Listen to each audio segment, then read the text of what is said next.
Sí, me estaba olvidando de grabar, punto importante. Bien.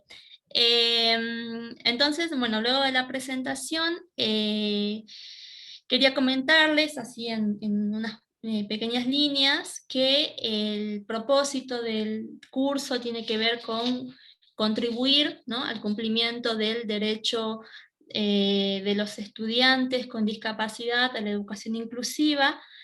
Nos vamos a centrar específicamente en el nivel superior y en el nivel secundario, y cuando nos referimos también al cumplimiento del derecho a la educación, nos estamos situando, ¿no?, bajo las condiciones de cursado adoptados en el contexto de pandemia, ¿sí? Por eso es que el nombre, ¿no?, la educación inclusiva en línea, hacia la construcción de un dispositivo tecnopedagógico accesible, está orientado a esta etapa que estamos transitando, ¿sí? Antes de continuar, no me quería olvidar de agradecerle a Carolina, que está auspiciando como intérprete, y bueno, y al resto de intérpretes que nos van a acompañar a lo largo de este curso. Bueno, el curso va a tener una instancia de encuentros, como les decíamos, sincrónicos y asincrónicos. Pronto ya tendrán en la plataforma el cronograma de las actividades sincrónicas a través de esta plataforma Zoom, para que, bueno, puedan planificar, ¿no?, para puedan agendarla en sus calendarios y asistir a este espacio. Y en los encuentros vamos a ir abordando paulatinamente los contenidos que vamos a trabajar, ¿sí? También van a contar ustedes con módulos donde se va a desarrollar el contenido, ¿sí?, del curso. Estos módulos se van a habilitar pronto, la próxima semana, y también tenemos material bibliográfico de consulta para ir acompañando, digamos, el desarrollo de las actividades y sobre todo la actividad de pensamiento, digamos, ¿sí? Bueno, este encuentro es el primero de ellos, y ¿qué más quería comentar? Bueno, y antes que nada quisiera que mostrarles, digamos, un pequeño, o invitarlos más bien a que nos comenten de dónde nos están siguiendo, desde qué provincias. Sabemos que hay varios docentes que están compartiendo aquí en la misma provincia. Digamos, este curso, no lo mencioné, pero depende de la Secretaría Académica de la Universidad Nacional de Salta, y de todas maneras sé que se ha abierto para muchos profesionales de otros campos. Entonces yo aquí en el chat les estoy colocando un link donde ustedes van a hacer clic y van a responder desde dónde nos están siguiendo, ¿sí? Esto lo voy a retomar un poquito más adelante para que sepamos desde dónde nos acompañan. Y sí, antes de darle la palabra a mi compañera, quería comentarles que eh, digamos, queríamos más bien decirles, explicitarles, ¿no?, que si bien nosotros vamos a compartir a lo largo de este seminario algunas cuestiones que venimos trabajando sobre educación inclusiva y sobre las TICs, la invitación de este curso es a que sea un espacio de diálogo y de encuentro, y cuando decimos esto es porque efectivamente creemos en esto, creemos que es necesario. Eh, Creemos que, digamos, no creemos en recetas o en cuestiones, digamos, a seguir a punta, digamos, al pie de la letra. Sí hay algunas cuestiones que necesitamos refrescar, conversar y ponernos de acuerdo, o por lo menos decir desde dónde nosotros estamos pensando en la educación inclusiva, pero también invitarlos, digamos, a pensar, ¿no?, en las problemáticas que cada uno atraviesa en sus instituciones educativas. De ese modo vamos a poder, digamos, situar las necesidades, las demandas que tenemos, y por eso decíamos la invitación al diálogo, porque creemos que desde ahí vamos a poder construir esto que anhelamos, ¿no?, la escuela para todos, la escuela inclusiva, etc. Bien, entonces, bueno, en este primer encuentro vamos a trabajar cuestiones vinculadas al modelo social y a la educación inclusiva, y esos serían los contenidos generales, digamos, y más adelante vamos a avanzar en otros encuentros sobre las TICs y, bueno, cómo dialoga, digamos, la propuesta de educación inclusiva con las tecnologías, ¿sí? Le voy a dar lugar a Dora Ignet, que es mi colega quien, digamos, vamos a trabajar en esta instancia, y luego voy a volver yo a que comentemos algunas cuestiones, ¿sí? Dorita.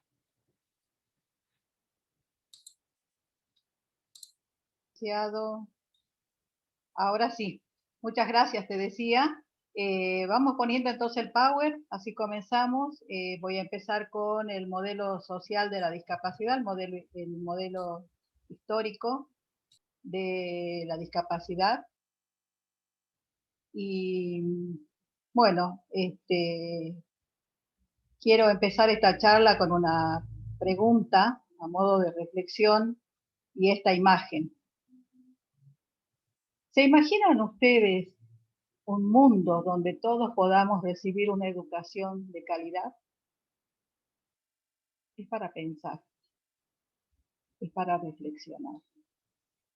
Puede parecer una utopía, pero yo creo que sí podemos hacerla realidad. Si al menos un grupo de personas provocase ese gran derrame que estamos viendo ahí, ¿por qué no? Podríamos ser nosotros, ¿por qué no?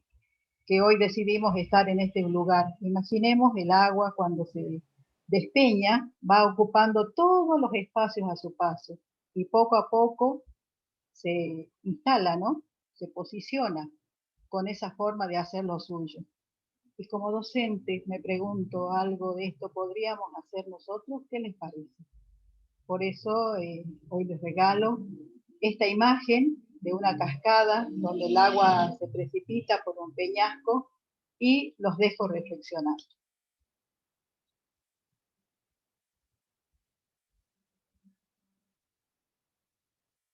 Bueno, vamos a lo nuestro, vamos a los modelos de la discapacidad. Dice Agustina Palacios, una gran estudiosa de la discapacidad y militante también, que van a tener la posibilidad de tener algunos artículos de ella. Escritora incansable. Ella dice que el término modelo en materia de discapacidad en realidad se lo ha venido utilizando en el sentido de paradigma. El objetivo primordial en la construcción de dichos modelos fue contar con una herramienta de análisis de la realidad, ni más ni menos, ¿no? Por supuesto que estos modelos no se presentan como dogmas, ni se consideran estáticos, ni tampoco son únicos. De hecho, todo es dinámico. De hecho, ustedes a lo largo de la charla van a experimentar y a afirmar que hoy hay más de un modelo que interactúa, ¿no? Hay una convivencia de modelos.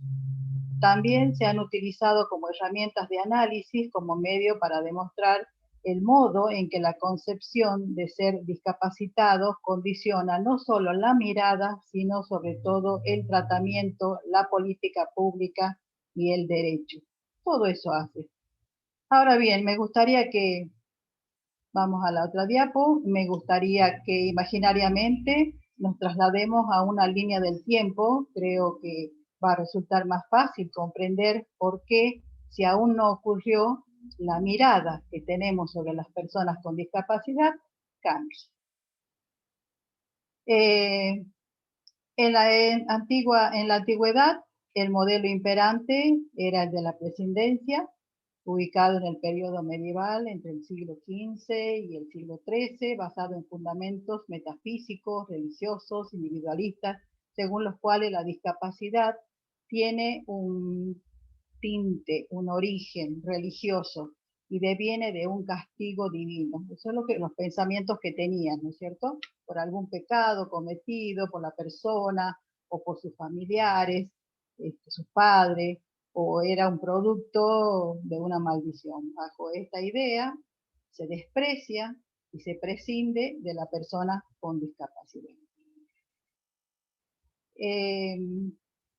Siguiendo la línea de tiempo, vamos a ver que va cambiando todo esto, toda esta manera de ver a las personas con discapacidad que incluso lo llevó a cometer cosas atroces como matar a los bebés o a los ancianos. Bueno, triste realmente esta etapa. Avancemos entonces a la corriente del modelo médico. Las personas con discapacidad son consideradas como objeto de la medicina. Allí la persona tiene un problema, un déficit, que es necesario rehabilitar para ser considerado o tenido en cuenta, encontrar un lugar en la sociedad, es decir, ser normal, ¿no? Con una, entre comillas, por supuesto, con un ideal de cuerpo eficiente, hermoso, capaz de ser explotado en los procesos de producción, o sea, personas que produzcan, ¿no? Y no como las personas con discapacidad que tienen su déficit y sus limitaciones. Este es el modelo médico, no nos olvidemos. Aparece en los siglos XIX y XX. Y diría yo, estamos en el XXI, y cuesta desterrarlo. Está muy instalado en la sociedad.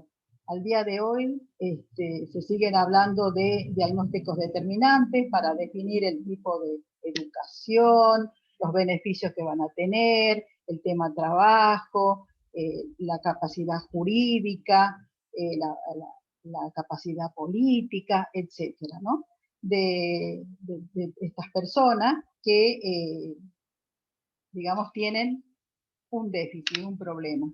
Y prueba de ello es que desde el año 2009 hay un certificado de discapacidad que no es para ustedes desconocido. Ustedes escucharon hablar del certificado de discapacidad, el famoso CUT, con diagnósticos diferenciados que están extraídos de un librito médico, que es el CIE, bueno, el CIE es en inglés, que es una clasificación estadística internacional de enfermedades y problemas relacionados con la salud, donde figuran códigos que permiten la descripción de la patología, las condiciones de salud que presenta la persona, tanto para la etiología en sí de la enfermedad como también sobre sus secuelas. Les resonará a muchos de los que están acá o a algunos, veo muchas caritas jóvenes, que se hablaba de los test psicométricos que identifican la discapacidad del sujeto en relación a la media, según parámetros, normal, anormal. También han escuchado ustedes hablar de rehabilitación, ¿no es cierto? Intentando que las funciones orgánicas atrofiadas por la discapacidad cambien, ¿no? Se modifiquen. Bueno, todo eso lo tienen que haber escuchado sin duda aún hoy. Bien, esta línea del tiempo siguió avanzando y seguirá, ¿no? Avanzando, creo yo que no hemos llegado al final.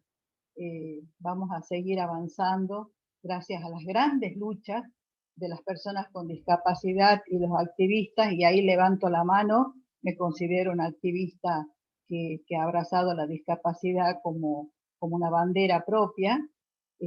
No vamos a cesar en nuestro empeño y, bueno, la idea fue instalar el modelo social en el que, según la cronología, está. El modelo social cobra auge a fines del siglo XX, de la mano del movimiento de personas con discapacidad y de los estudios sociales de la discapacidad, y propone otra forma de entender la discapacidad, centrada en centraba el problema en el entorno, en lo que rodeaba a la persona con discapacidad, más allá de su deficiencia, ¿no es cierto? Por lo tanto, las actividades debían estar orientadas a la sociedad, ya sea en el ámbito educación, salud, trabajo, recreación, etcétera, y no exclusivamente en la persona con discapacidad. Es necesario entonces mencionar que el paradigma social, de acuerdo a lo que opina Agustina Palacios, se presenta más bien como un reclamo ideal a alcanzar. Pero en las prácticas aún se evidencian vestigios de paradigmas anteriores, como les estoy diciendo a cada rato. El modelo médico no se puede, está. Los modelos conviven. Para muchos, capaz, este es un tema nuevo, lo que les estoy hablando, ¿cierto? Porque es la primera vez que están escuchando esto. Para otros no tanto, ¿no? Bueno, pero va a depender de la actitud que tengamos cada uno frente a la discapacidad. Caso contrario, nos vamos a quedar anclados en el antiguo paradigma. Vamos a ver a nuestro alumno con discapacidad desde la patología, desde la deficiencia. La idea es que desde este curso vayan pensando y reflexionando acerca de cuál va a ser el real papel de ustedes como docentes de acá en adelante. ¿Sí? De nosotros depende, ¿no? Que se produzca el gran cambio. Para mí es como el típico movimiento oscilante de los paradigmas, ¿no? Que va y viene, va y viene. La idea es que nosotros podamos equilibrar esos, digamos, esas formas de ver, esa mirada hacia la persona con discapacidad y ponerlo en eje. De nosotros depende, se los puedo asegurar. Bueno, en este modelo de la discapacidad, el modelo social, tuvo mucho que ver la Convención de Derechos de las Personas con Discapacidad. Esto fue posible, esto ya pasó, todas estas luchas, estos movimientos de las personas que no se quedaron quietas ni tampoco se quedan quietas hasta el día de hoy. Por eso lo traigo a recuerdo, tras muchas décadas de lucha política, recién en diciembre del 2006, la Asamblea General de la Organización de Naciones Unidas firma este documento, que se llama Convención de Derechos de las Personas con Discapacidad. Un documento súper relevante desde lo colectivo. La Convención de los Derechos de las Personas con Discapacidad es uno de los documentos más importantes actualmente en vigencia en materia de derechos de las personas con discapacidad, y la Argentina lo ratifica en el año 2008. Así que no pueden darse vuelta y decir, nosotros no sabemos, no sabíamos, nosotros no sabemos cómo manejar, cómo tratar a las personas con discapacidad. Señores, desde el 2008 existe una Convención de Derechos de Personas con Discapacidad y tenemos que leerla, y tenemos que estudiarla, y tenemos que consultarla a diario, ¿sí? Porque no sabemos en qué momento vamos a tener un alumno, en este caso que estamos hablando con ustedes, docentes, con discapacidad, ¿sí? Bueno, les hablaba de que es un documento que casi diría que es, creo que es la primera vez, Maurito, ¿no? Que se habla de derechos de las personas, derechos humanos de las personas con discapacidad, ¿sí? Y definen a la discapacidad desde el modelo social y entiende que es un término que va a ir cambiando en relación a diferentes procesos históricos y que involucra diversos aspectos, porque la discapacidad, según lo define la Organización Mundial, la Organización de Naciones Unidas, perdón, en el año 2006, es que es un concepto que evoluciona. La discapacidad, dice, es un concepto que evoluciona y que resulta de la interacción entre las personas con deficiencias y las barreras debidas a la actitud y al entorno que evitan su participación plena y efectiva en la sociedad, en igualdad de condiciones con los demás. Quiero leerlo textualmente como lo dijo la ONU. Que no se olvide ninguna palabra. Esto se puede consultar a diario, pero no hay que olvidarse de ninguna de las palabras porque todo es importante, todo importa acá. La Convención Internacional de Derechos de las Personas con Discapacidad cambia la mirada. Pero señoras y señores, hay que bajarla a la cotidianidad. Hay que bajarlo al día a día, a nuestras aulas, a nuestra vida de relación con los demás, al entorno, a la sociedad, al mundo.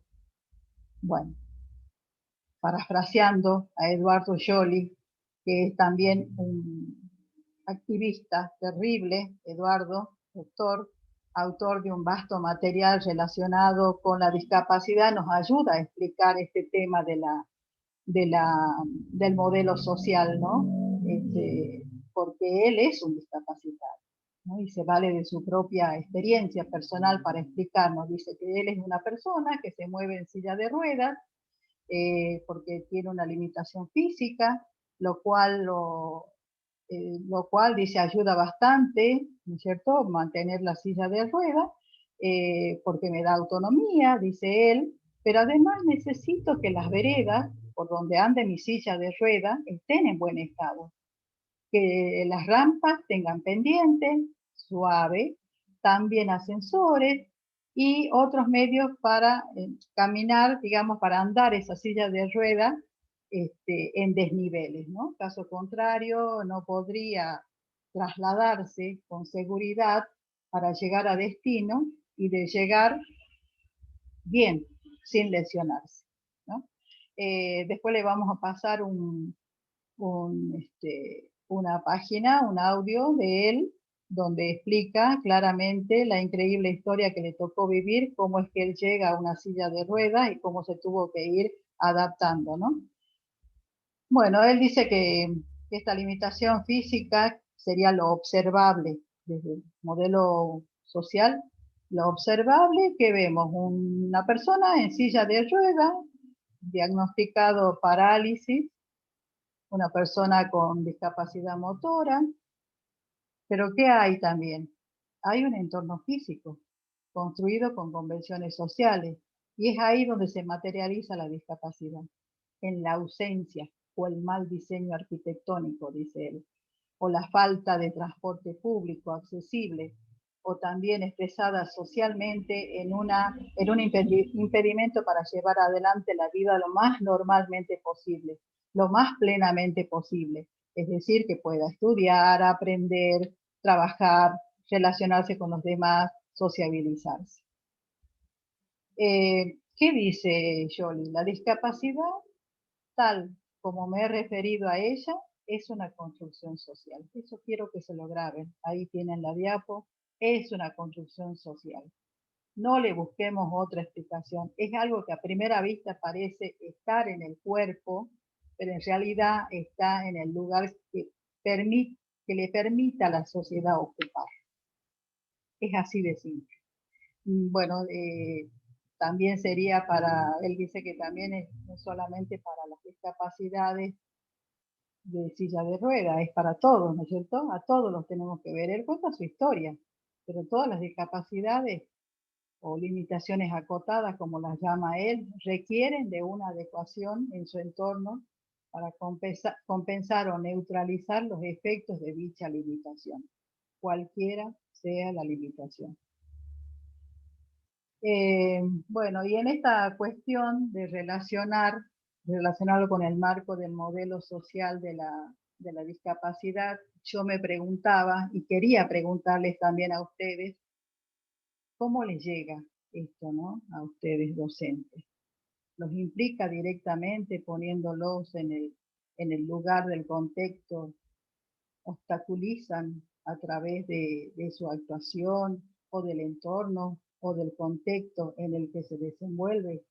¿Qué pasa con nuestra subjetividad? Es tan importante eso de la subjetividad. Tengo un alumnito con discapacidad, pobrecito, pobre mi alumnito.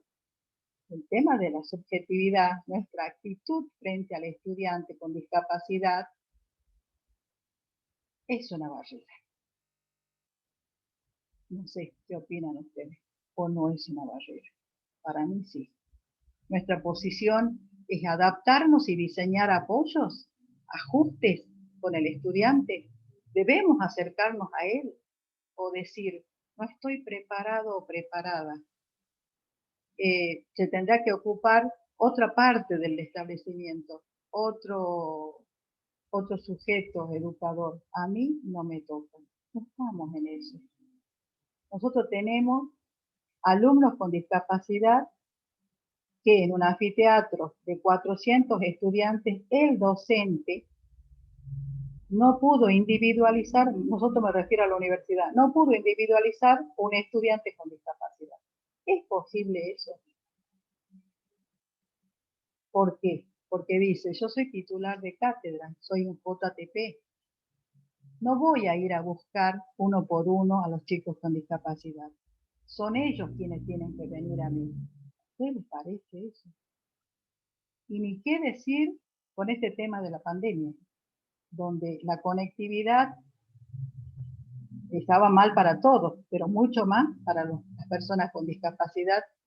Y les puedo asegurar que muchos de esos estudiantes con discapacidad tuvieron que irse de la universidad. ¿Sí? Es para pensar, para reflexionar sobre esto de la discapacidad de nuestros estudiantes. Nos inquiere en la propia subjetividad, ¿no? En la propia subjetividad docente. Nos interpela. Creo que sin temor a equivocarme, que la subjetividad docente es la principal barrera a superar.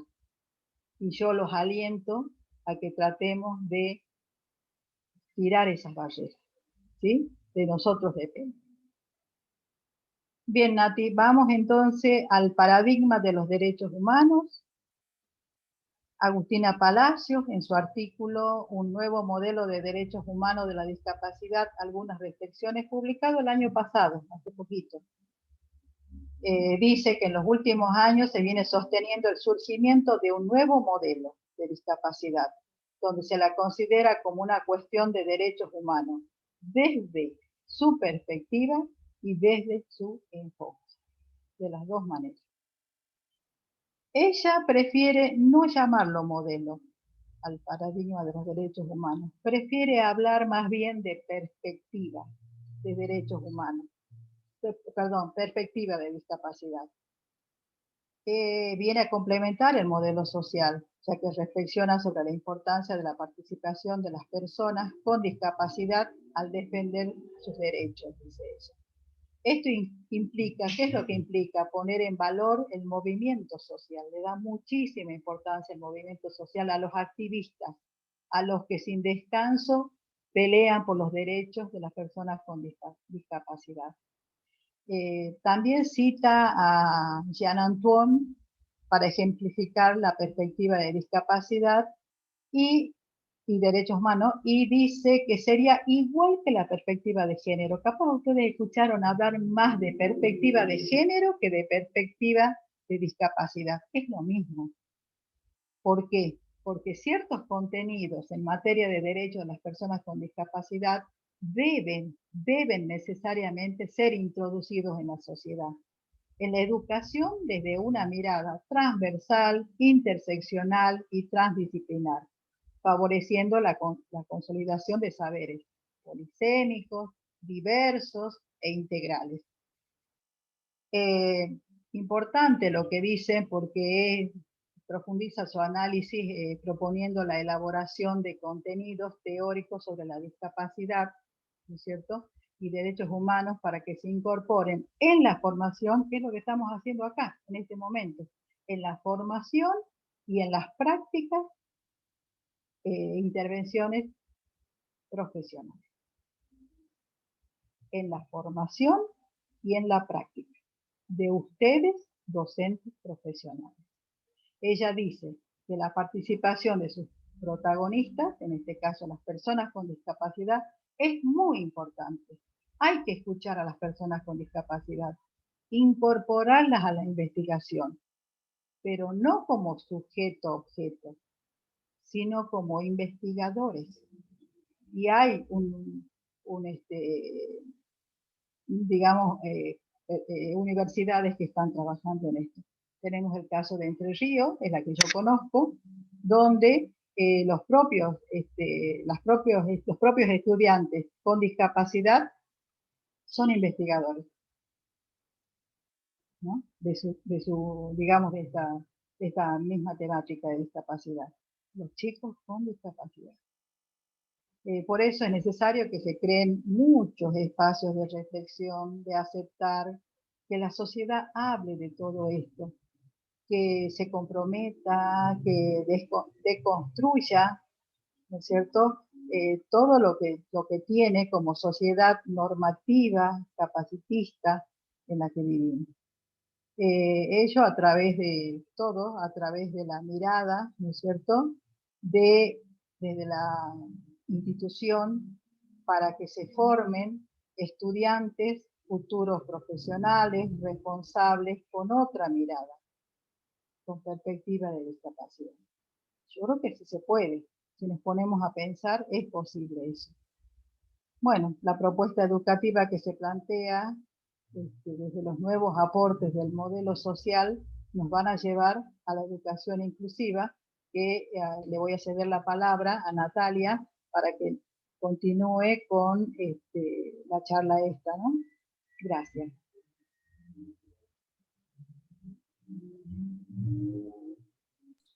Bien, gracias Dori. Bueno, antes de continuar con esto, voy a dejar de compartir un ratito. A ver, ahí está.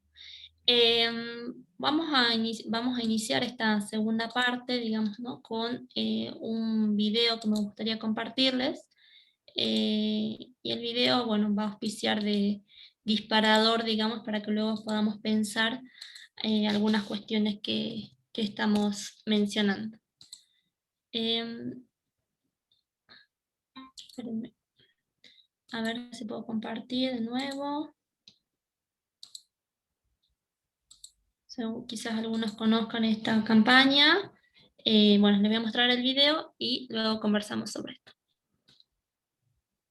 Según el Informe Mundial sobre la Discapacidad de 2011, en el mundo, 1 de cada 7 personas tiene discapacidad.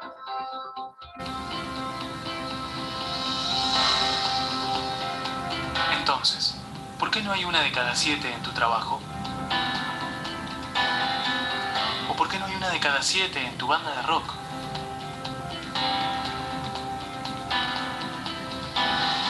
¿Por qué no hay 1 de cada 7 en el parque de tu barrio? ¿Y por qué no hay 1 de cada 7 en tu grupo de amigos? La respuesta es simple. Es porque no hubo 1 de cada 7 en tu escuela. Una sociedad inclusiva empieza en una escuela inclusiva.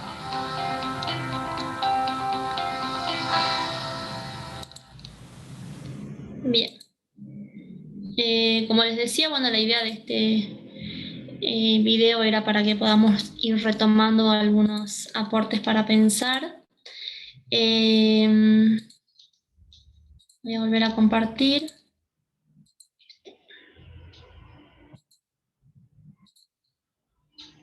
A ver si ahí se ve. Sí. Bien, ahí. Bueno, todo esto que mencionaba recién Dorita, si bien puede ser un tema conocido o bastante conocido para algunos de ustedes, lo estamos retomando porque también entendemos que puede haber gente que no lo conoce o porque es necesario a veces simplemente refrescar algunas ideas, ¿sí? También lo que voy a mencionar respecto a educación inclusiva, seguramente ustedes conocen o tienen experiencias vinculadas. De hecho, en los foros hemos podido, en el foro de presentación, en los 2 foros, hemos podido leer, digamos, apreciaciones o situaciones, digamos, que ustedes nos narran, donde la inclusión, ¿no? O la escolarización de alumnos con discapacidad resulta, digamos, una realidad, ¿no? Pero también hay interrogantes alrededor de ello, como decíamos, vinculados en este tiempo con las TICs, ¿sí? Yo voy a avanzar con lo que es educación inclusiva para que tengamos algunas ideas desde dónde conversar y cuál es la postura que estamos como equipo frente a este seminario, y luego podemos dialogar sobre eso, ¿sí? En primer lugar, les decía que esto que presentó Dorita es necesario, digamos, refrescar o conocer. Todo esto está en los módulos, porque conocer, digamos, los modelos o los paradigmas vigentes en torno a la discapacidad nos van a dar, digamos, ciertas ideas o tienen, digamos, más bien estas formas de pensar la vida de las personas con discapacidad, tiene consecuencias en el terreno educativo, ¿no? La escuela no es ajena a esto, siempre decimos la escuela como una caja de resonancia de lo que acontece en la sociedad, y en ese sentido, esta línea de tiempo que propuso Dorita también nos va a permitir identificar diferentes momentos o instancias, digamos, en el campo educativo sobre las propuestas que han existido de educación para las personas con discapacidad. Particularmente el modelo social, perdón, que es el que estamos tomando y sobre el que nos estamos asentando, digamos, en diálogo con la perspectiva de derechos humanos y la perspectiva de discapacidad, como señalaba Dorita, surge a partir de una serie de críticas, podríamos decir, ¿no?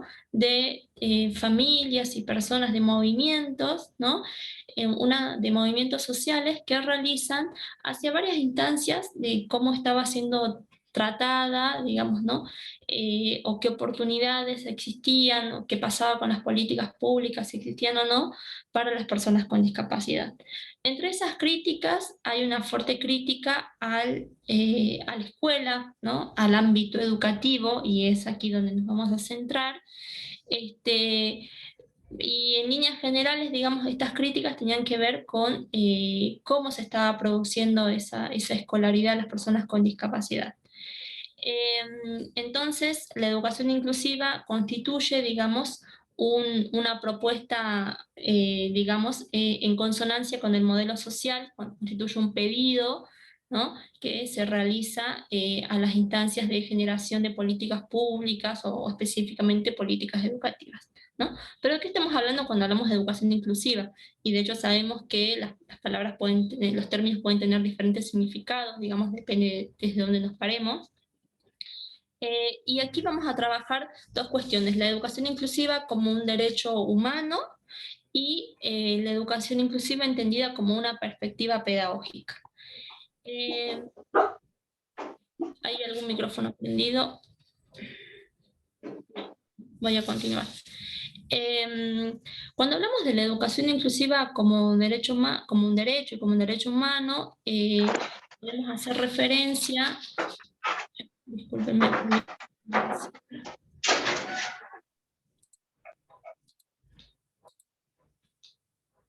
Ahí está. Decía que... ¿Me escucha? Sí. Decía que cuando hablamos de la educación inclusiva como un derecho, estamos haciendo referencia a no solo lo decimos, digamos, nosotros, no solo es una perspectiva que tomamos, sino que además efectivamente es un derecho humano porque está, digamos, asentado en tratados internacionales y nacionales, ¿no? Donde se explicita que efectivamente las personas con discapacidad deben acceder al derecho a la educación. Y no solo hablan estos tratados del derecho a la educación, sino que hacen referencia a que existen diferentes tipos de educación y la propuesta consecuente con el modelo social y la perspectiva de derechos humanos es la educación inclusiva, ¿sí? Dentro de otras formas que pudieran existir, ¿no? De educación. Si bien aquí el tiempo es bastante corto y no me voy a poder explayar demasiado, pero sí nos estamos refiriendo específicamente a la convención de la que habló recién Dorita, ¿no? La Convención sobre los Derechos de las Personas con Discapacidad, y específicamente al artículo 24, donde se habla del derecho a la educación, ¿sí? También sabemos que la convención es ley en Argentina, ¿no? Y lo que dice básicamente el artículo 24 es que los estados, en este caso nuestro país Argentina, deben ir generando paulatinamente los cambios, las modificaciones necesarias para que las personas con discapacidad accedan a la educación a lo largo de su vida y también a la formación profesional, ¿sí? El derecho a la educación inclusiva se entiende como el derecho a transitar ámbitos, digamos, inclusivos, ¿no? A ámbitos comunes, donde no exista una diferenciación que esté asentada en los motivos por discapacidad, como tampoco se aceptan diferenciaciones por motivos de raza o de género, ¿no? Es decir, a espacios, digamos, a los que asistimos todos, ¿no? Y otra cuestión importante de señalar en esta cuestión del derecho, de la educación inclusiva como derecho, es que el derecho a la educación inclusiva es un derecho para todas las personas, no solo para las personas con discapacidad, ¿no? Es decir, es un derecho del que deberíamos o aspiramos a gozar todos, digamos, ¿no? Y creo que en este sentido el video que acabamos de ver es gráfico para esto, porque si bien, digamos, las personas con discapacidad han sido las que históricamente han sido segregadas o excluidas del derecho a la educación, nosotros como sociedad o como personas sin discapacidad también, digamos, no sufrimos las consecuencias de ese modelo, ya sea de prescindencia o el médico que comentaba Dorita, porque también nos hemos educado en espacios, digamos, en general, estoy hablando en general, no pueden haber situaciones diferentes claramente, pero digamos en general nos hemos educado y participamos en espacios donde no han habido personas con discapacidad, ¿no? Entonces, bueno, justamente si estamos aquí es porque estamos transitando, digamos, este cambio, ¿no? Respecto a que efectivamente las personas con discapacidad sean consideradas sujetos de derecho y que la educación sea una educación inclusiva en todos los sentidos, ¿sí? También respecto a esto, sería interesante poder retomar los aportes de, si se quiere, de la historia de la educación, ¿no? Para pensar, digamos, cómo los sistemas educativos han excluido sistemáticamente a diferentes colectivos, ¿no? Entre esos colectivos se encuentra el colectivo de personas con discapacidad, ¿no? Y por eso justamente es que, digamos, constituye, digamos, una cuestión estructural, si se quiere, ¿no? La necesidad de modificar. Cuando decimos modificar estructuras, estamos pensando en que hay todo un sistema educativo que ha sido creado y que ha perdurado durante años, ¿no?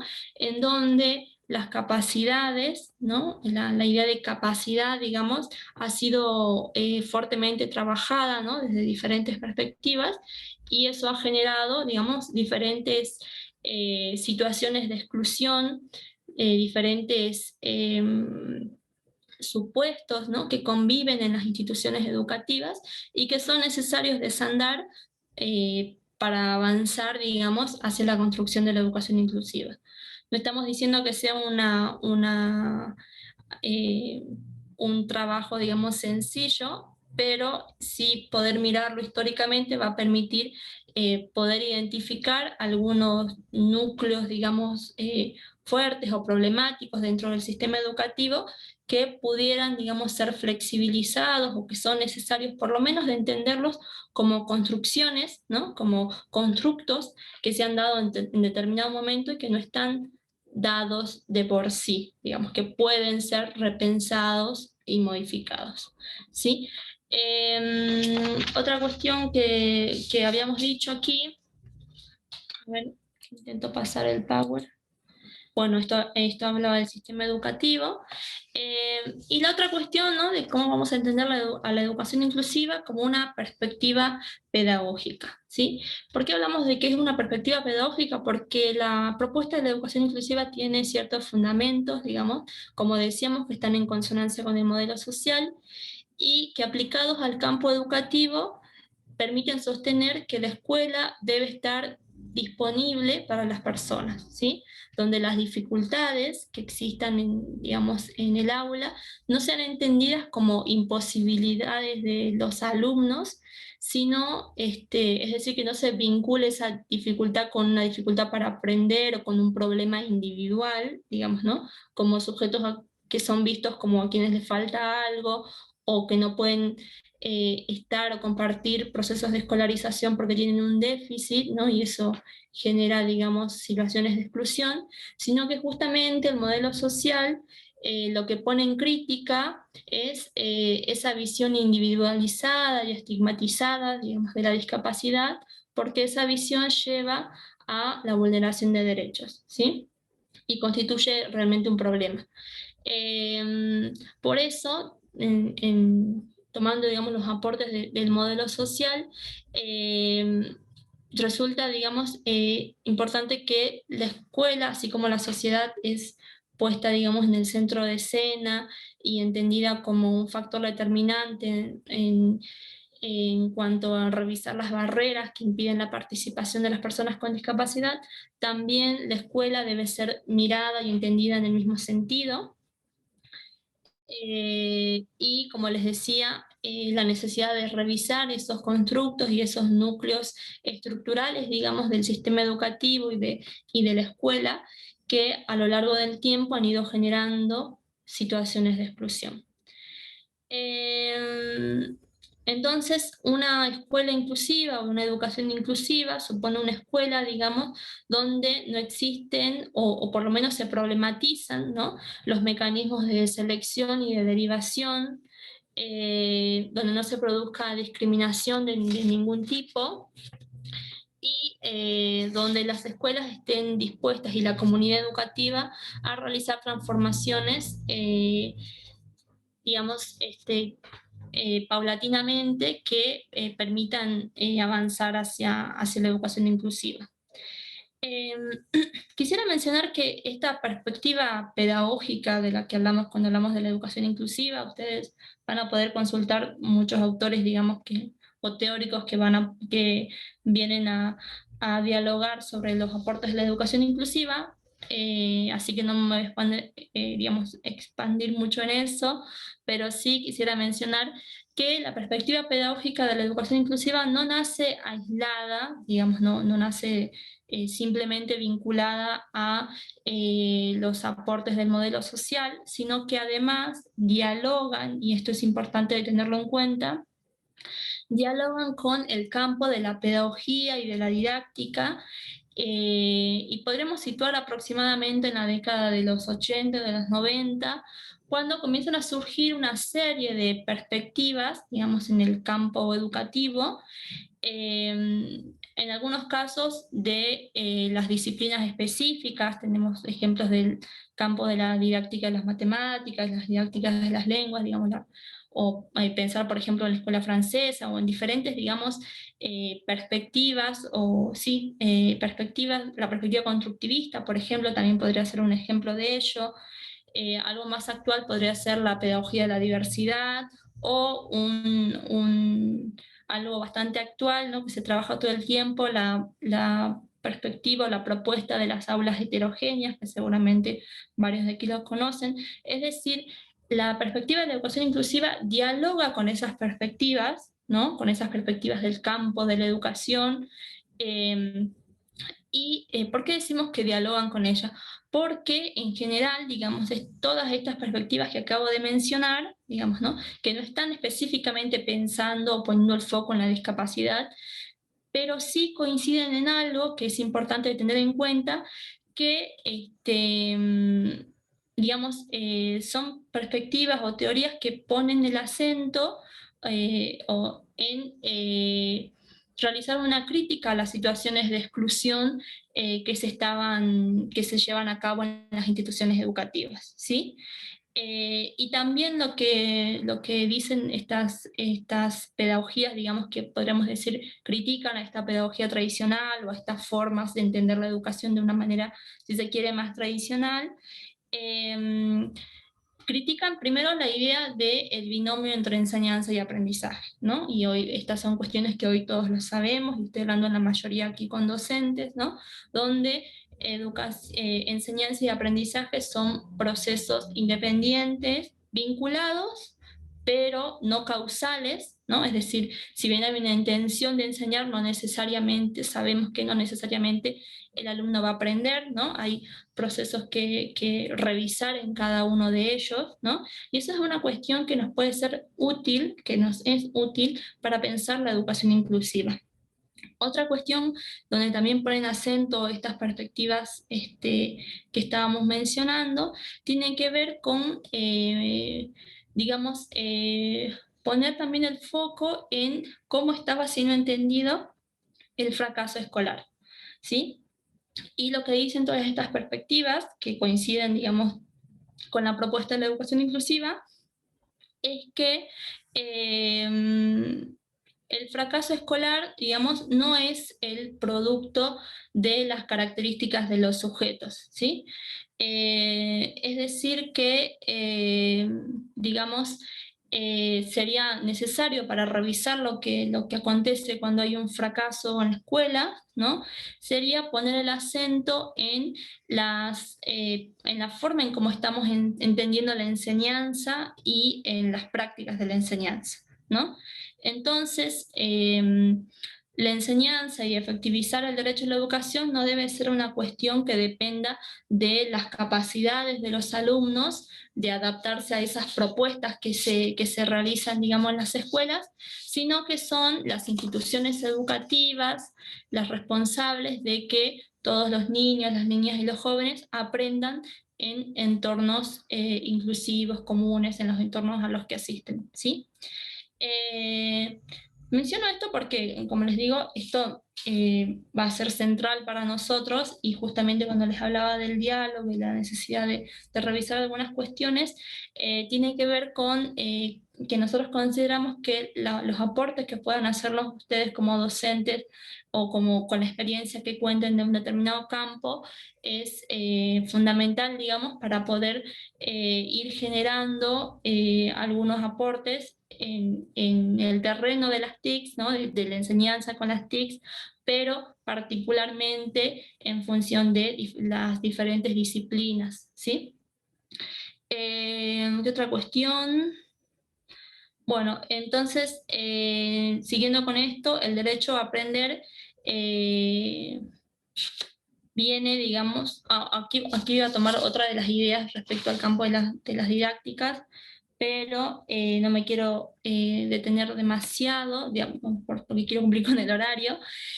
Pero ¿cuáles son algunos de los aportes? Como les decía, esto vamos a poder retomarlo en los módulos, ¿no? Que vamos a leer. Pero algunos de los aportes que podemos nosotros tomar del campo de la educación inclusiva para comenzar a trabajar en ella, en principio es, sí, de construir esta mirada de la discapacidad como un déficit, ¿sí? Es una cuestión necesaria, esto que decía Dorita, realmente creemos que es necesario, y quizás no tanto incluso los que ya estamos preocupados por esta cuestión y estamos aquí, sino pensándonos como miembros, digamos, de una comunidad educativa, donde muchas veces escuchamos y conocemos, digamos, que existen ciertas visiones, ¿no? de los estudiantes con discapacidad o de las personas con discapacidad como sujetas, como personas o sujetos que tienen un déficit o que les falta algo y que aquí se les está, se está haciendo bueno porque se les permite estar, ¿sí? Esa no es la perspectiva que deberíamos tener, y bueno, nosotros, como les decía, sabemos que quizás incluso los que están aquí son quienes están preocupados por esta cuestión, pero sí es una cuestión que al momento de trabajar sería interesante comenzar a trabajarla en la comunidad educativa. Aquí otra cuestión que estaba diciendo recién, el tema del aporte de las didácticas específicas y la pedagogía de la diversidad, que es algo que vinimos conversando recién, de cómo, digamos, la perspectiva de la educación inclusiva dialoga con todas estas perspectivas, y esto quizás podría ser un ejercicio interesante que podemos retomarlo en la plataforma, pero bueno, ya lo podría adelantar por aquí, que sería interesante que cada uno desde su campo de conocimiento, digamos, desde su disciplina o de su expertise, digamos, en el tema, pudiera revisar cuáles son esos constructos o esas ideas que se sostienen en las teorías, si se quiere, más actuales, ¿no? de la educación, por ejemplo, del campo de la matemática, del campo de la biología, del campo de la educación física, etcétera, que pueden tener que seguramente van a tener aportes interesantes que nos van a servir para poder dialogar desde ese lugar, ¿sí? Entonces ese podría ser un ejercicio que podríamos comenzar a revisar, y en algún momento ya lo vamos a poner como una actividad por escrito. Otra cuestión entonces tiene que ver con identificar y eliminar las barreras al aprendizaje y la participación. Bueno, esto está en consonancia con lo que veníamos diciendo, porque digamos, diferentes investigaciones también, y incluso no solo investigaciones, sino relatos, digamos, de estudiantes y también de docentes que acompañan procesos de inclusión, relatan, y de hecho el año pasado con un grupo de colegas, hemos hecho un trabajo de indagar en 4 provincias, ¿no?, sobre el proceso de cómo se estaba dando el proceso de escolarización de estudiantes con discapacidad en la pandemia, y muchas de las cuestiones que surgieron a partir de allí era que efectivamente, digamos, había nuevas barreras que se habían descubierto para, digamos, poder generar la participación de ese estudiante en ese proceso de escolarización, ¿sí? Y esa es una cuestión necesaria y primordial, digamos, que tendremos que tener en cuenta al momento de comenzar un proceso de avanzar hacia la construcción de instituciones educativas inclusivas. Bueno, me estoy excediendo del tiempo. Una cuestión que está muy en diálogo con lo que veníamos planteando, digamos, y que proviene incluso del campo de la pedagogía y de la didáctica, y que seguramente va a dialogar con estas perspectivas más actuales de las diferentes disciplinas y con la propuesta de la educación inclusiva, es esta premisa didáctica de que todos podemos aprender si se generan las condiciones didácticas para que eso suceda, ¿no? Y esto implica justamente un cambio de mirada y de pensar, digamos, sí, de hacer este cambio de mirada cuando hablábamos recién también del tema del fracaso escolar, ¿no? Está muy en consonancia con esa vuelta, digamos, de cambiar como la forma de preguntar, ¿no? Y otra cuestión, y no menor, pero que quería mencionarla, es que la educación inclusiva, los aportes de la educación inclusiva, también sostienen que el trabajo es colectivo, que la responsabilidad es colectiva, y para eso propone el trabajo colaborativo, ¿no? Porque no se espera que cada docente pueda, digamos, resolver, ¿no?, actividades puntuales, ¿no?, sobre la inclusión, que es un poco lo que las investigaciones muestran que sucede, ¿no?, que a veces los docentes toman como una iniciativa individual, digamos, ¿no?, porque, bueno, evidencian que no, algunas cuestiones no están dando resultado en la escuela, ¿no?, en las instituciones, pero esta cuestión, ¿no?, de que la educación inclusiva no supone que el docente aisladamente y no pone toda la responsabilidad allí, sino que el trabajo colaborativo es una premisa, digamos, que sostiene la educación inclusiva, y por eso siempre señalamos que es necesario que nos encontremos a dialogar y a pensar algunas propuestas. Por ahí pueden ser muy puntuales para determinada situación o problemática que se esté atravesando, pero digamos las instituciones que efectivamente quisieran, digamos, avanzar hacia la construcción de políticas educativas inclusivas necesitan llevar a cabo un proceso, digamos, donde asuman muchos miembros asuman la responsabilidad, ¿sí? Y para esto también sabemos que el tema de los recursos es fundamental. Bueno, solo para decir algunas cositas respecto a la pandemia, y esto lo vamos a seguir conversando en el próximo encuentro cuando ya trabajemos algunas cuestiones de las TICs.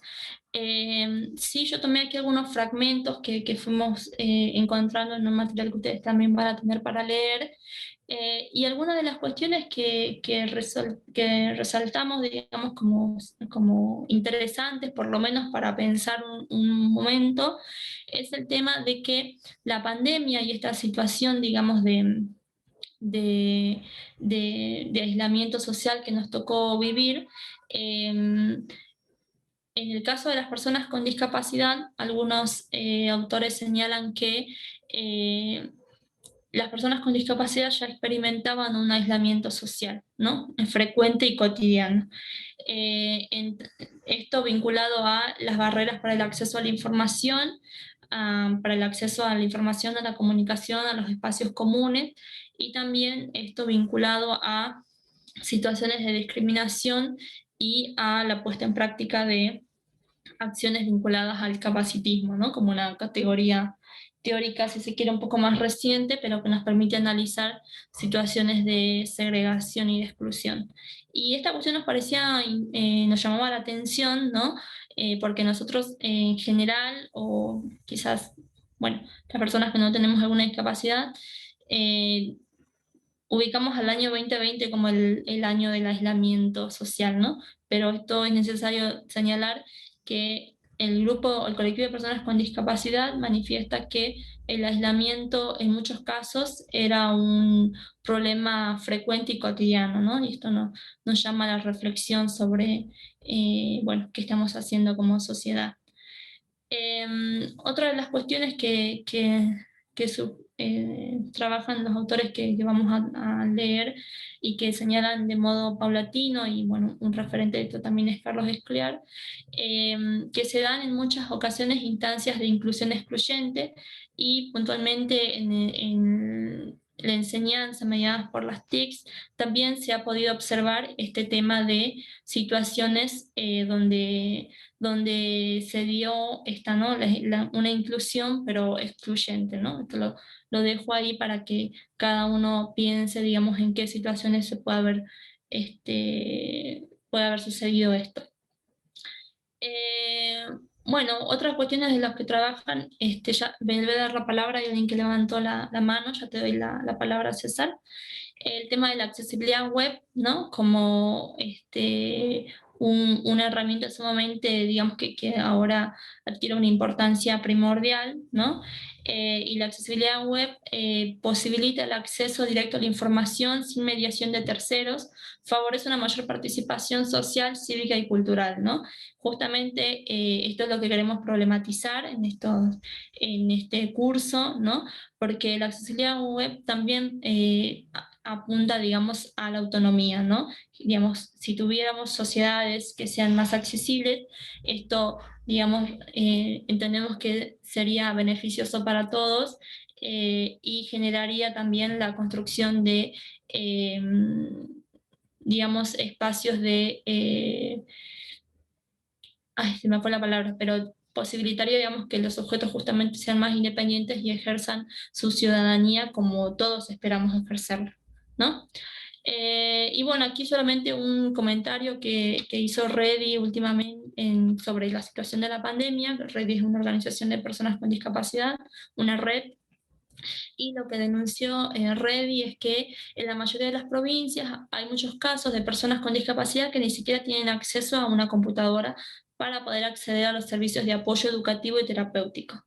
Por otro lado, las plataformas de educación virtual no siempre cumplen con estándares de accesibilidad adecuados y en tal sentido, Redi destaca la importancia de que se garantice el acceso a los materiales educativos en formatos accesibles con las adaptaciones requeridas para los y las estudiantes con discapacidad que se encuentran en esta situación. Bueno, justamente en diálogo con esto es que, bueno, tal esta iniciativa para dar algunas herramientas y bueno, les agradecemos que estén aquí. Voy a darle la palabra a los compañeros que querían hacer algún comentario y ya enseguida vamos a ir cerrando, ¿no es así, Mauro? A ver si alguien me puede ayudar con los comentarios. Yo técnicamente tengo que habilitar a todos o ya todos pueden hablar, a ver. Todos pueden, Nati, todos pueden. Están agradeciendo, diciendo que es muy interesante la charla. Hasta ahora no hay preguntas, los invitamos a que posten sus preguntas en el chat. Creo que César quería comentar algo porque levantó la mano. A ver, te doy la palabra, César. A ver, sí, perdón, ¿me escuchan? Hola. ¿Me oyen? Perfecto, César. Perfectamente, César. Hola, bien. Bueno, ¿cómo es? El nombre de la profesora Natalia, ¿no? Sí, Natalia, soy. Bien. No, a ver, por ahí una pregunta más que nada que voy a hacer, una pregunta de orden general. ¿Hay alguna manera de capturar el chat? Digo esto porque usted dice que en el chat puso el mail para cualquier consulta ante problemas que surjan con el acceso a la plataforma. Sí, a ver, lo podemos dictar, no tuve, ¿quién colocó el mail? Creo que Claudia La Ahí Cuadra. lo dicto, Ya lo lo coloqué volvemos yo. a Sí, sí. colocar. Sí, sí, Igual sí. vos en el... Si tenés ¿Cómo? para anotar, No, no, César, te lo puedo pasar ahora. claro, mejor dictarlo así, o cómo podríamos hacer, César. Sí, sí, sí, si me dan un tiempito, yo abro un editor de Dale, documentos acá y escribo el mail. enseguida lo dictamos, ¿sí? Pasemos a Vos la otra. avisanos, César, y hacemos el dictado, ¿sí? Bien, Bien. a ver, ahí voy. Les comparto en el chat también el link para la asistencia. Bien. Había otra persona que enseguida te dictamos, César. Ahora vamos a pasar a otra pregunta. Creo que, no sé si Antonio levantó la mano. No, después la bajé, Natalia, porque era solamente para confirmar la duración de estos encuentros. En el programa dice que son de 2 horas y van a ser semanales, ¿no es cierto? Porque arrancó todo muy rápido, sin mucha presentación previa, y no estaba seguro de eso. Son encuentros de 2 horas todas las semanas, ¿no es cierto? Laura, Antonio, ¿vos de me puedes máximo confirmar? 2 horas. Depende de la participación, de la cantidad de preguntas, sí, pero el máximo va a ser 2 horas. Sí, estamos en realidad lo planificamos para 1 hora, para también no agotar mucho a las personas, y pusimos como el máximo 2 horas por si, bueno, se llega a extender y para tener también la sala habilitada, pero van a ir de 1 hora a 1 hora y media, no más de 2 horas. ¿Y alguna otra pregunta?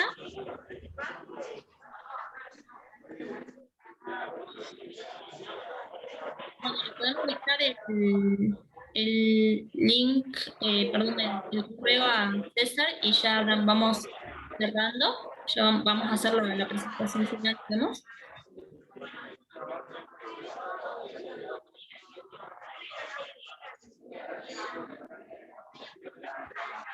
César, ¿pudiste abrir el editor? A ver, ¿me oyen? Hola, hola. ¿Me oyen? Hola, Sí, ¿me oyen? sí. Sí. Sí, ya abrí el documento. Ahora voy a pasar a la aplicación, voy a poner la aplicación documentos en primer plano. Espérenme un poquito, Sí, tranquilo. a ver. Voy a compartir mi video, así ustedes ven lo que voy haciendo, porque, a ver, ahí puse iniciar el video. No sé si... ahí. ¿Me ves? Hola, hola. Sí, ahora te lo dicto entonces, César. Espera, voy a pasar al locutor 2 minutos, ya, porque al estar yo en llamada se pone más lento la respuesta de mi lector. Bueno.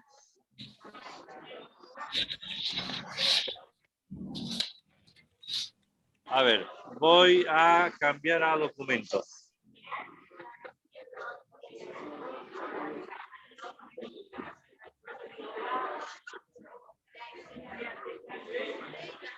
Sí, díctemelo letra por letra, a ver. Bien. ED. ED. Sí. Inclusiva. ED inclusiva.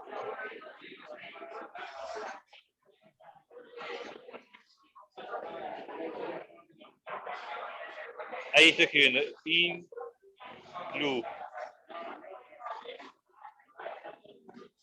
Siva. I B corta A. Ajá. Punto. Sí. Inclusiva. Punto. En línea. Punto. En línea. ¿Cómo? En línea. En línea, todo junto. Sí, todo junto. Sin acento. Sí, sin acento.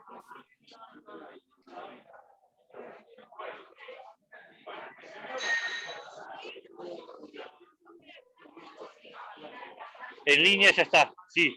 Bien, @gmail.com.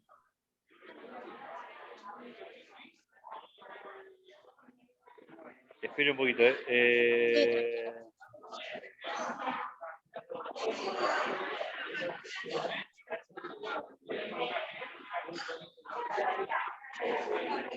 arroba, Gmail, ¿cómo se escribe? G de gato, mail. Gmail. M-A-I-L. Todo con minúsculas.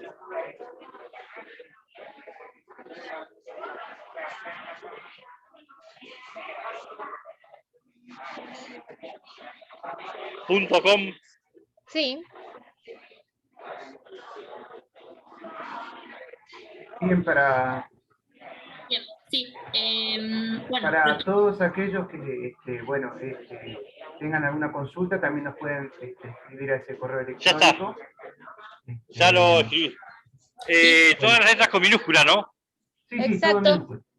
Bien, muchísimas gracias. gracias. Bueno, voy a aplicar el silenciador, así Dorita puede dar cierre a este espacio, ¿sí? Y Dorita. Sí, la verdad que me hubiera gustado que nos apabullen a preguntas. Parece que estuvo todo claro. De todas maneras, hay preguntas que hacen, si qué va a pasar con el material, los power, lo vamos a pasar, todo vamos a pasar. No tenemos por qué quedarnos con las cosas, todo se comparte. Y después utilicen mucho el mail ese que aparece ahí para consultas, porque hay algunas cuestiones que por ahí las leen muy rápidamente, pero están, no importa, vuelvan a preguntar, no se queden con las dudas. ¿Sí? Bien. Antes de que avances, Dorita, me estaba olvidando de la pequeña actividad. Sí. Sí, perdón. Sí, vamos a cerrar con una actividad conjunta y agradecerles, ¿no? que hayan estado tan atentos acá. Le damos tiempo entonces a Natalia para que ella suba la actividad. Fíjense por favor en el chat. Es muy cortita, muy rápida. Y ya con eso vamos viendo qué es lo que salió de esa actividad. Sí, ahí la acabo de copiar, pero también la voy a dictar. La voy a dictar para que... Es una actividad cortita, simplemente les pedimos dos palabras vinculadas a esto que estuvimos hablando, y es para, bueno, hagamos un cierre, pero que después vamos a continuar esta actividad por el foro, ¿sí? Un foro que se va a habilitar mañana. Voy a dictar el link, si alguien, si César u otro compañero quiere ir al buscador, ¿sí? De hecho, quienes puedan hacerlo, no es algo obligatorio, pero quienes puedan hacerlo, los invitamos a esta pequeña actividad, que es, ya les digo el buscador, www.menti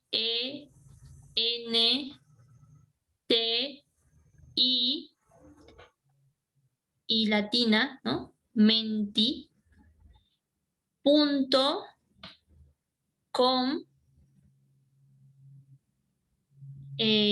barra ZXH2 2 con número, B corta 1 con número también, D de dedo, U, W, R.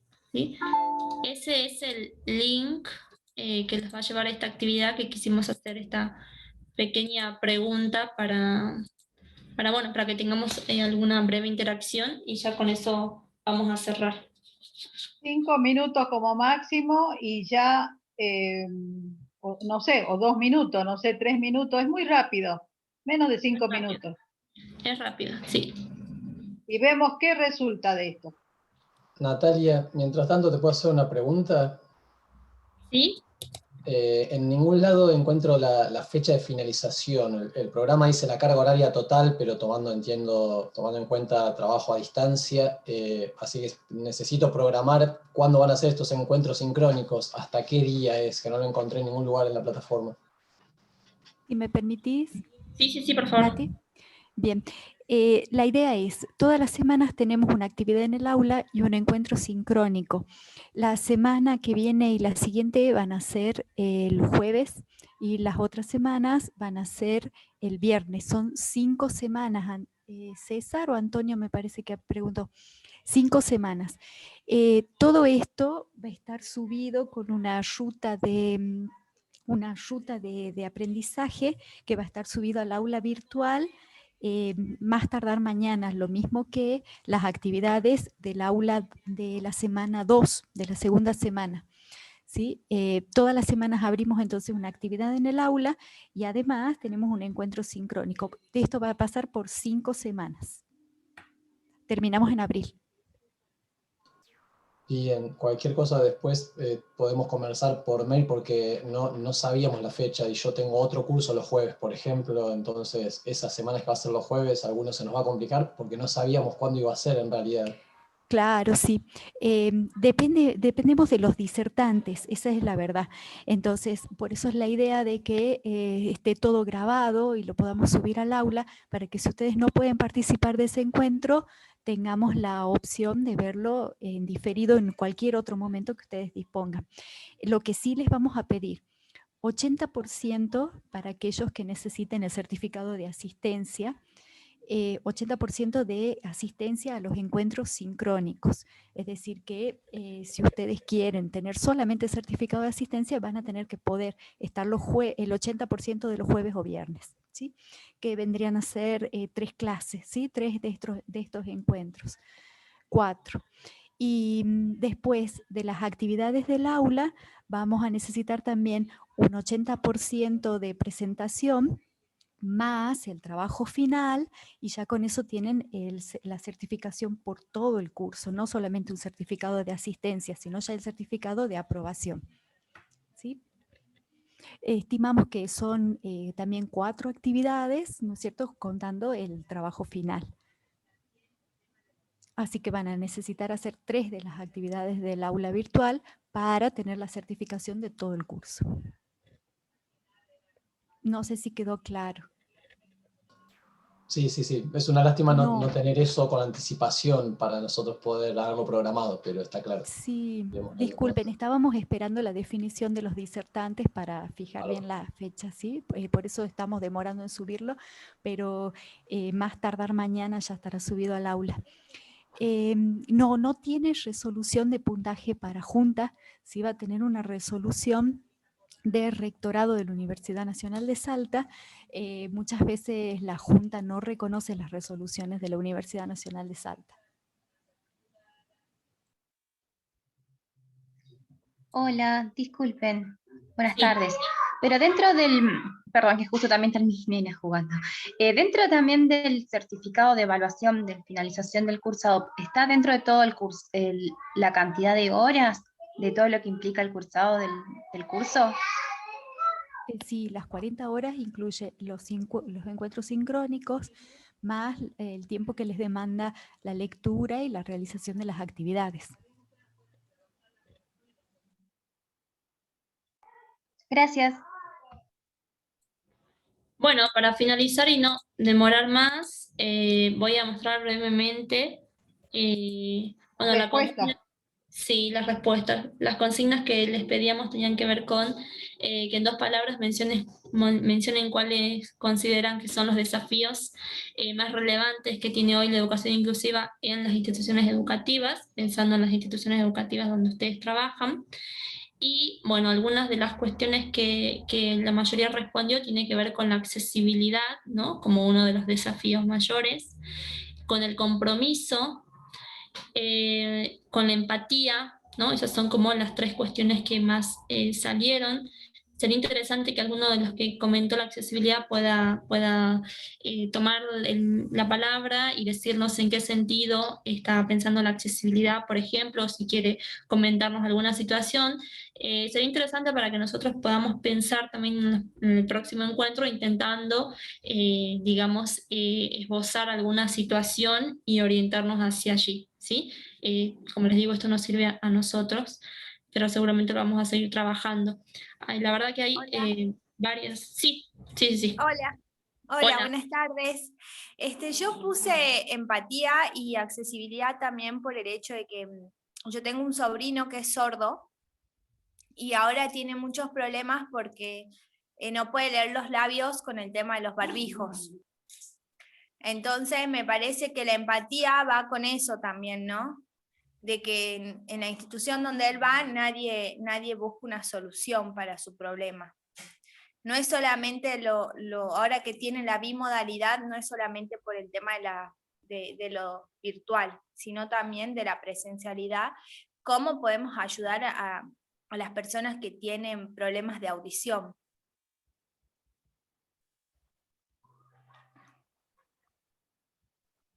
Sí, Bien. evidentemente la empatía es una palabra que sobresale en la lluvia de palabras en este caso, así que la empatía se marca en diferentes lugares, ¿no? Tengo entendido yo que hay una obligatoriedad de usar barbijo donde se pueda ver, por ejemplo, los labios, pero no sé si está formalmente, digamos, aceptado acá en Salta, ¿no? No lo sé. A Profe, nivel nacional, disculpe, pero no, encima les piden en las escuelas públicas con barbijo y máscara. Entonces él está padeciendo hoy ir a la escuela. Claro.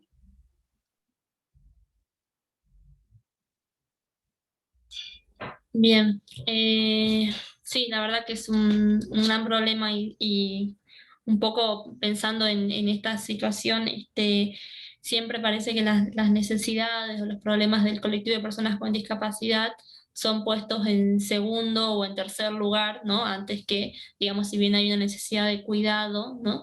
Pero, bueno, allí sería interesante que haya una propuesta a nivel institucional, ¿no? Para que la institución pudiera ofrecer, digamos, barbijos que permitan, ya que hay un compañero, ¿no? Que es usuario de la lengua de señas, donde todos pudieran interactuar, ¿no? Así que sí, bueno, ahí también podría aplicarse el término de inclusión excluyente que estamos hablando.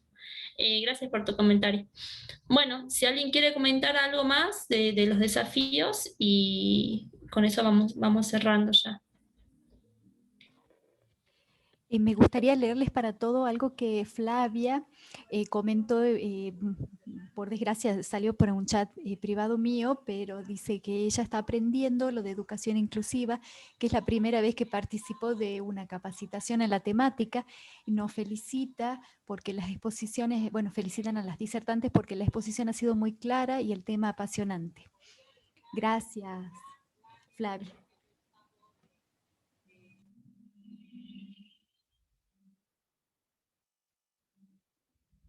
Bueno, vamos terminando entonces, Nati, vamos cerrando.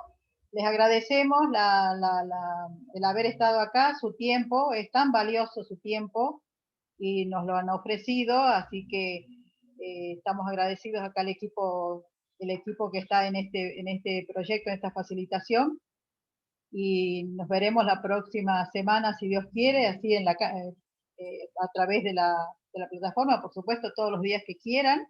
Las consultas también en el correspondiente mail, todas van a ser contestadas, se los puedo asegurar. Cerramos con una canción, Nati. Sí, ahí lo estoy compartiendo. Y vamos saliendo ya. Hasta la próxima, entonces. Gracias, hasta la próxima. La idea de este tema era para que nos vayamos con este tema, ¿sí? Gracias. El mundo se hizo para los normales, el resto nos debemos conformar. Penas, nuestros males distintos, especiales, golpeando antes de entrar. El mundo se ha creado a la medida exacta de un patrón convencional. El mundo que no mide las heridas se olvida que la vida es cruel y es desigual. Yo soy alto, bastante alto, en el micro no me puedo acomodar, en la cama del hotel me sobra tanto, como te hará falta para cobijar. Como falta en el balcón subir un tramo de altura en el barral. O cambia el mundo, o los normales van a ser menos de la mitad, o un 10%, o decimales, si toda cuento a la humanidad.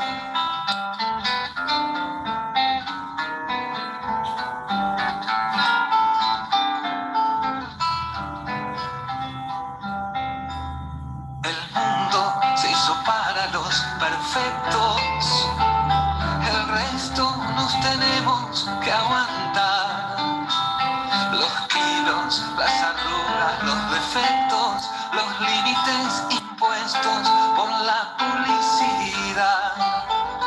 Yo soy gorda, bastante gorda, no hay mi talla en todo el centro comercial. Es probable que algún día me someta a la dieta que me dé más bienestar. Para la idiotez, en cambio, no hay receta que la pueda curar. O cambia el mundo, o los normales van a tenerse que uniformar según el gusto de la inefable moda que justo nunca me va. O cambia el mundo, o los normales van a ser menos de la mitad, o un 10%, o decimales, si toda cuento a la humanidad.